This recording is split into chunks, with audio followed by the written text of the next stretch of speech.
আমি রামজা সাহেব, আমরা নবীর নিয়ে এত গবেষণা করছি, আল্লাহ রহমতে আমরা সামনে টিকতেন না।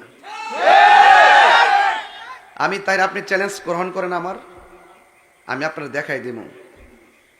40 বছর আগে নবীকে নবী হিসেবে বলতো, খাতামুন নবীন বলতো, রহমাতুল্লিল আলামিন বলতো, রাসূল বলতো এবং নবী বলতো। দেখাইতে না পারলে কান কেটে জুতার তলা লাগাই দেব। কি মনে করেন, কি মনে করেন তাহিরিকে? ওয়াজের ধারা দিকে ভিন্ন, শুধু আপনারই তাফসির করতে পারেন। আমরা যদি ওই স্টাইলের ওয়াজ শুরু করি, আপনারা টিকবেন না। আমরা একটা ধারায় ওয়াজ করি, নবীর প্রেম সম্মান নিয়ে ওয়াজ করি, শান টান গাই। এটারই মনে করছেন যে আমরা গান টান গাই নাকি? আমরা ওই বক্তা না যে চাপাবাজি কইরা বক্তা না। যদি আমার মানুষ হিসেবে ভুল হইতে পারে, কিন্তু আপনার উচিত আমাকে ভুল ধরাই দেওয়া।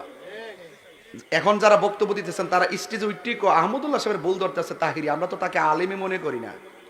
আর বেড়া প্রতি মাসে 90টা মাহফিল করে তুই আমার আলেম মনে করস না? কি তার কথা? আমার কিন্তু দেখ, আমি শুধু দেখবার লাগে আমার দাওয়াত করতো না। এ হাজার হাজার লোক যে বসে রয়েছে আর কি দেখার জন্য আইছে, তাহিরিকে জীবনে দেখছে না। তো আমারও